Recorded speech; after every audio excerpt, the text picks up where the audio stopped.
Well, good morning. We've just come down to our allotment. I don't know if it's unique to the UK or whether our other subscribers around the world have similar things. It's essentially a council-owned, or so they have like a membership, and they own some land and they rent it out. And you go down and you have a piece of land. I've got 7.5 pole, which I pay about £36 a year for.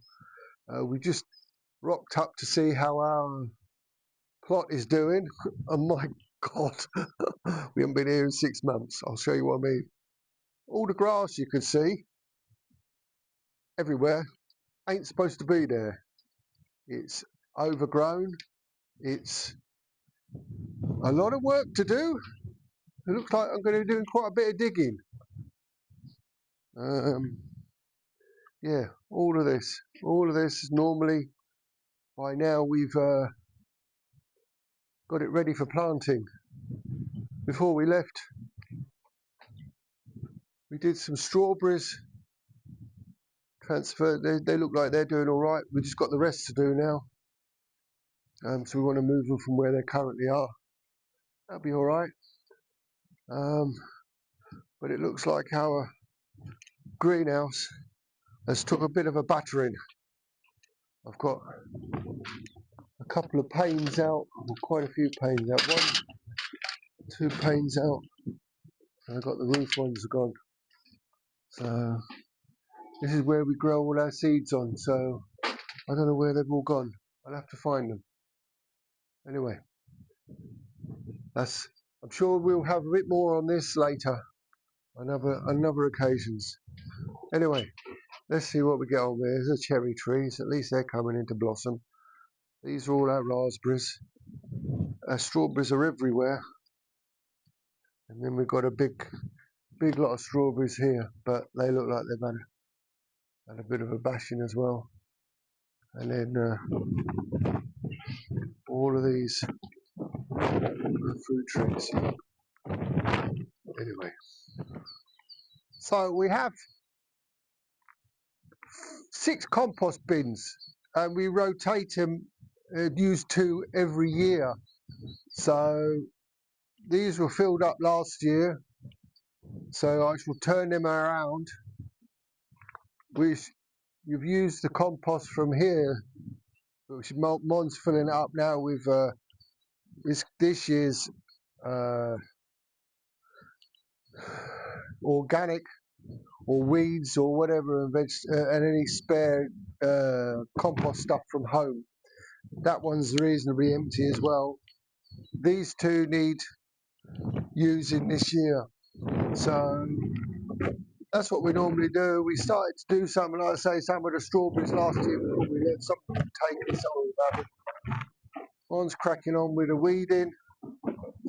It's just taking the tops off. The soil underneath is very, very, very easy to turn over. It won't take long at all to get this round. A couple of 3 days and we'll be cracking on. I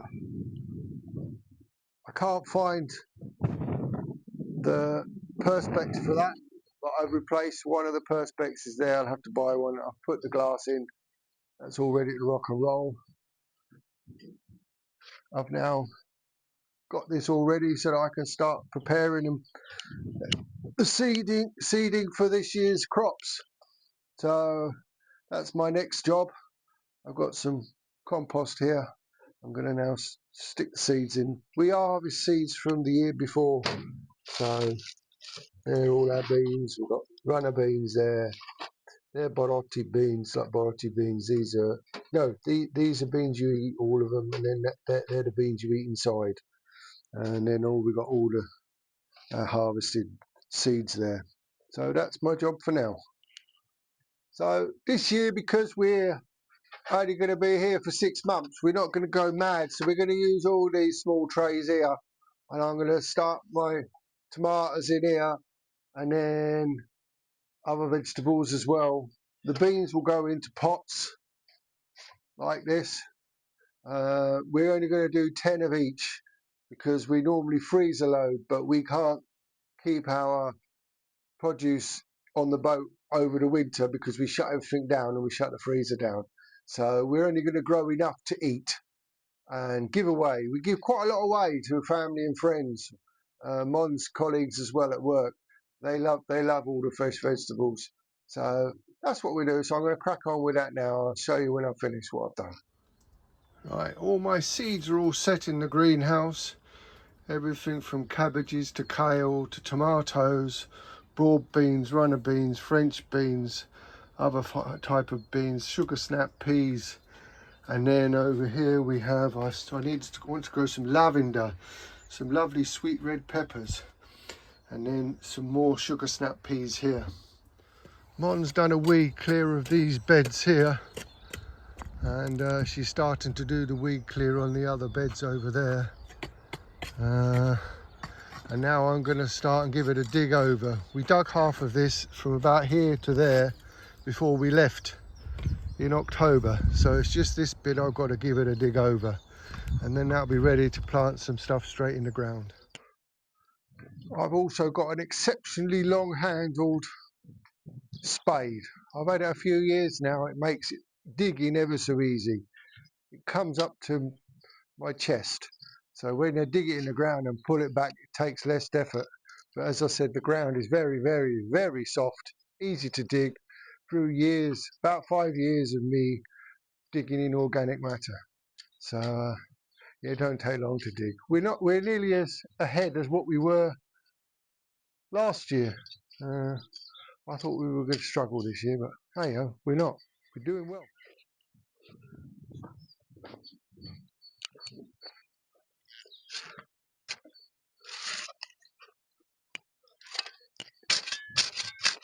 Because Mon and I have worked this soil over the last 5 years and keep putting organic matter in it and getting manure and everything, and I dig it all by hand, even though it was covered with weeds. Mon's cleared the weeds. The actual soil itself is very easy to turn over. This bit took me about 15 minutes, and I guess the rest is going to take me similar or a bit longer maybe. But I'll leave it a day, and then I'll come down and give it a tilt over, and then it's ready to plant. So sort of within a day, I've got half of our allotment ready to plant out. And I should put some seeds in that can go straight in the ground. I'm also going to try and get some potatoes. I like Charlotte because they're nice second earlies.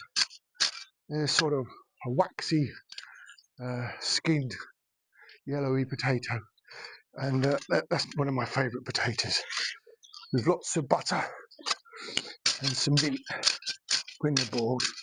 Delicious. So there you are. I'll keep going at this. Let's see, it takes very little to turn over. Best form of exercise. Better than running and jogging, that's for sure. Brings you out in the sweat. One thing I'd like to point out is that before Mon and I left, we covered this plot, this bit and this bit, with horse manure. So it's had the winter to get in, and our little friendly worms have buried it deep inside, so the ground is lovely and fertilised for this year's growing season. The only thing I think suffered is our asparagus bed. We normally weed it well a lot, so hopefully we'll get some asparagus back in. But my weeding buddy is having a good crack at it. Hopefully we'll get some asparagus this year. I love asparagus. So this is our runner bean dome. We run beans up here. We normally infill between the metal with bamboo, but we decided this year, because we're not going to be here so much, I'm not going to put the bamboo, I'm just going to keep the metal frame and just run the beans up that, because that will be more than enough. It'll be easy to pick as well, but it's normally covered, absolutely covered and dripping in beans of all varieties. And yeah, we have so many. So we're now a couple of weeks on from planting all our seeds out. As you can see, they've all come up, or majority of them have come up now. Now it's time to prick them out and put them in, transplant them into their pots before we put them in the ground. Some of the seeds and that we can put straight in once they're done, but some of them need to be potted on. So that's my job for today. Mon put some more sweet corn in the other day, so we'll see how. I've now planted on the cucumbers, and there's tomatoes, and then that's our Asia kale. We've still got loads left, but you always get loads. We collect all our own seeds, so yeah. So we'll be coming there. We'll be ready to plant out in a week or so's time, and then we can jiggle the greenhouse around to the cucumbers there. So cucumbers and tomatoes will be in the greenhouse. These little things here are Siam basil. They're coming on all right. That's really aromatic. Really smells nice, and Mon uses it in all her cooking. She loves the Thai basil, or Asia basil, Siam basil, whatever you want to call it. And then we've got over there, I forgot to mention, that's all our marigolds that I'll put out there as well. And they're the big double bloom ones, beautiful. So yeah, I'm looking forward to when we can harvest all this. It really looks nice. Once it's in the garden, or once it's in the allotment, it'll be lovely. It won't take long. We've also got 2 cherry trees that are in full blossom now. They're a couple of years old, so once they've had this season, I'm going to give them a little bit of a trim and start fanning them out so they don't get too tall, and then we can easily harvest the cherries. This is our old strawberry patch. There's our rhubarb. Gooseberries are all flowered and already set, and then all the the red currants and black currants and the raspberries.